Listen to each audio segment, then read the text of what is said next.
Yeah, I'll share that with you actually right now so you have it.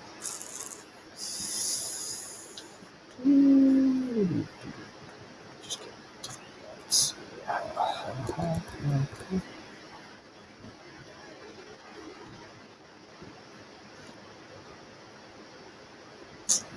Right. All right, so we're going to read this. Again, if you need Learning Ally to get access to the book, you can do that. Again, make sure you're not just writing random answers for Socrates when we get to that, guys. Some of you guys just rush through stuff instead of getting the correct answer. All right, Night Bloomer. Mr. Brown's Sirius plant bloomed on Saturday night. So these Sirius plants, a type of plant that I guess it only blooms at night. So I found like a video of it happening. This is it. So this is what's going on here. So there's this plant, and for some reason it just blooms at night. This is what it looks like. It's kind of a weird looking plant. But I guess this plant only blooms at night. This is what they're looking at. So Mrs. Brown's Sirius plant bloomed on Saturday night. She sent word after promising I could come see it. I rubbed my gritty eyes with swollen hands. Again, her hands are swollen because of the fire. My stomach grizzled as I made my way through the dark to her house. Ma wouldn't have let me go at all. My father just stood in the doorway and watched me leave. Now, it doesn't seem important, but why do you think they included this fact about her stomach growling or whatever, making noises? Why would they include that? What do you think is the reason why they did that? Because she's hungry? Yeah, because she's hungry. So it's kind of just making sure you add just a little bit more detail about the fact that this girl and her family are struggling. So they just add that detail. It's like late at night and she's hungry still. It was almost 3 in the morning when I got there. So again, this is super late. A small crowd stood around. Mrs. Brown said, "The blossom opened at midnight, big as a dinner plate." It took only moments to unfold, right? So you see that picture of that flower. It looked like it was a pretty giant flower. How can such a flower find a way to bloom in this drought, in this wind? It blossomed at night, when the sun couldn't scorch it, when the wind was quiet, when there might have been a sip of dew to freshen it. I couldn't watch at dawn when the flower, touched by the first finger of morning light, wilted and died. I couldn't watch as the tender petals burned up in the sun. Right, so I guess this flower just like blooms and then dies immediately. That's kind of weird. All right, the path of our sorrow. So this next chapter is kind of important because it gives you a little bit of historical information about why the area is so uh, awful.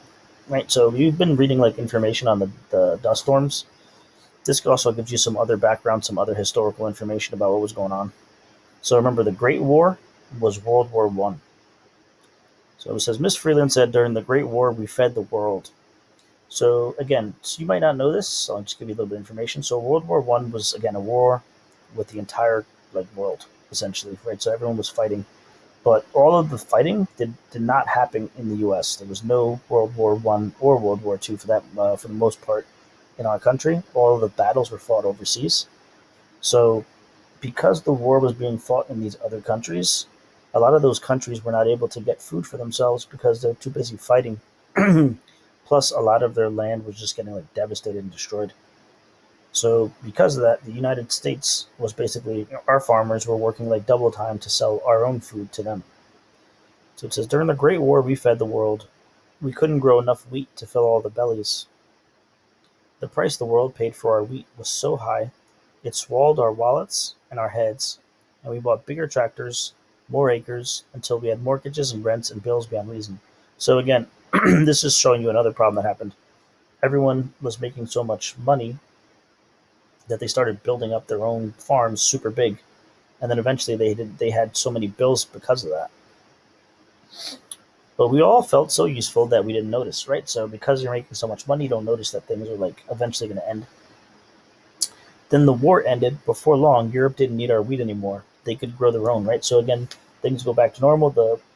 Those countries that were relying on our food just grow their own food. So now we have all this excess, all this extra. But we needed Europe's money to pay our mortgage, our rent, our bills. We squeezed more cattle, more sheep onto less land, and they grazed down the stubble till they reached the root.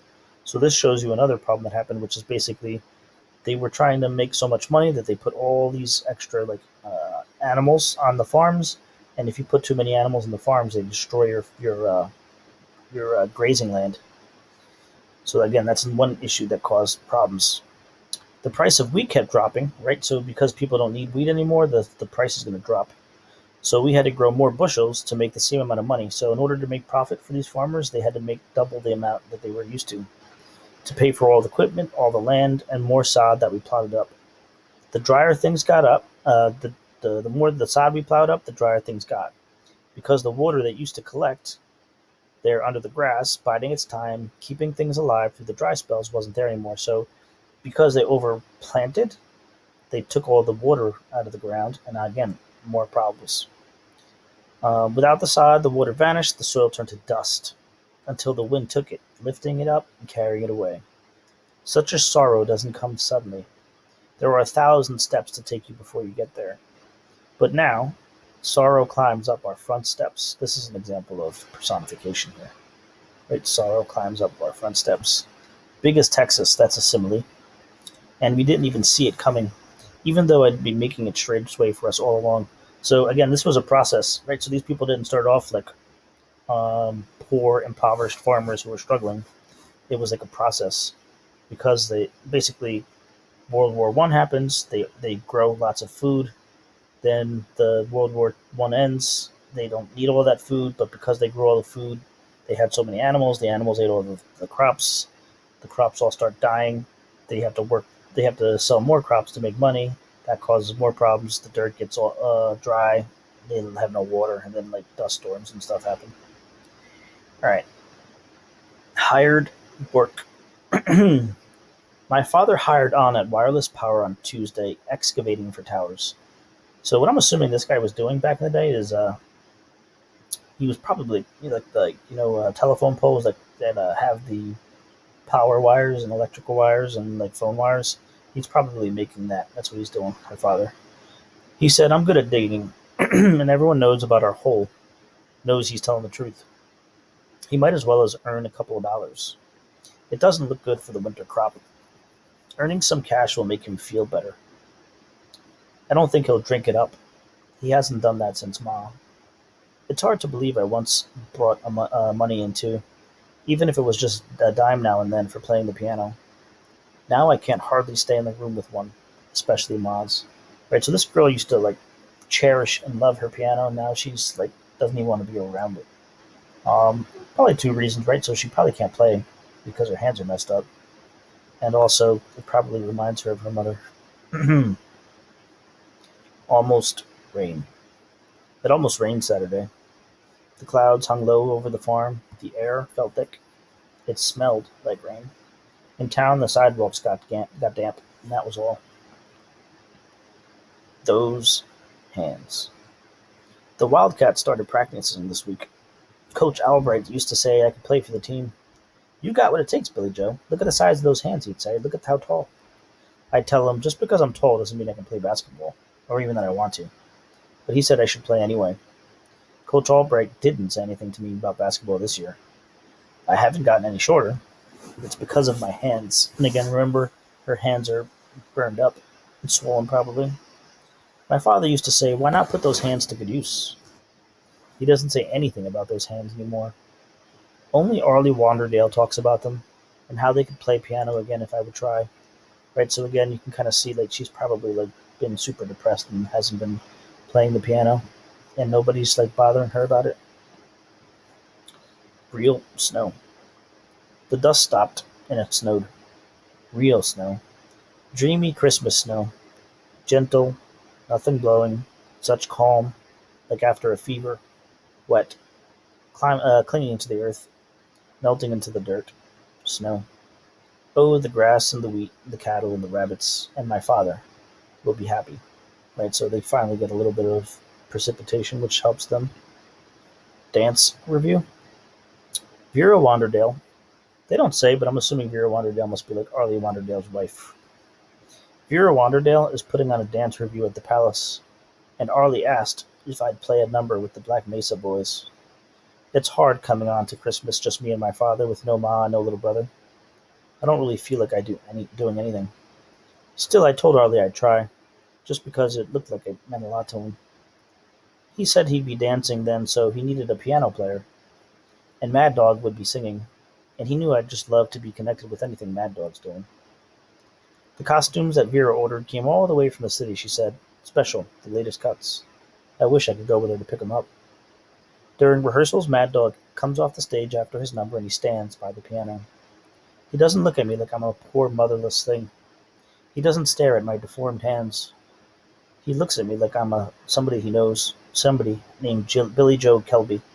I'm grateful for that, especially considering how bad I'm playing. Right, so again, she's probably affected again by her hands, so that she's not as good as she used to be. Mad Dog's Tale. Mad Dog's surrounded by girls. They ask him how he got his name. He says, it's not because I'm wild or crazy, untamed boy, but because 14 years ago, when I was 2, I would bite anything I could catch a hold of. My ma, my brother, Doc Rice, even Reverend Bingham. So my father named me Mad Dog, and it stuck. When I go home, I ask my father if he knows Mad Dog's real name. He looks at me like I'm talking in another language. Ma could have told me. Alright, so this is the last chapter we're looking at. We had an art exhibit last week in the basement of the courthouse to benefit the library. The price of admission was a book or 10 cents. I paid 10 cents the first time, but they let me in a second and a third time for free. That was awful kind. What's awful kind an example of? Let's see if you guys remember that. Awful kind. Oh, I don't remember what it's called, but it's when it's like 2 different words together. Yes, it starts with an O. What is that called? Who remembers? Oxymoron. There you go. Since I didn't have another dime, and I couldn't bring myself to hand over Ma's book of poetry from the shelf over the piano, it was really something to see the oil paintings, the watercolors, the pastels, and the charcoals. There were pictures of the Panhandle in the old days with the grass blowing and wolves. There was a painting of a woman getting dressed in a room with curtains, and a drawing of a railroad station with a garden out in front, and a sketch of a little girl holding an enormous cat in her lap. But now the exhibit is gone. The paintings stored away in spare rooms or locked up where no one can see them. I feel such a hunger to see these things, and such an anger because I can't. Alright, so you guys have some questions on Socrative. Make sure you are on that.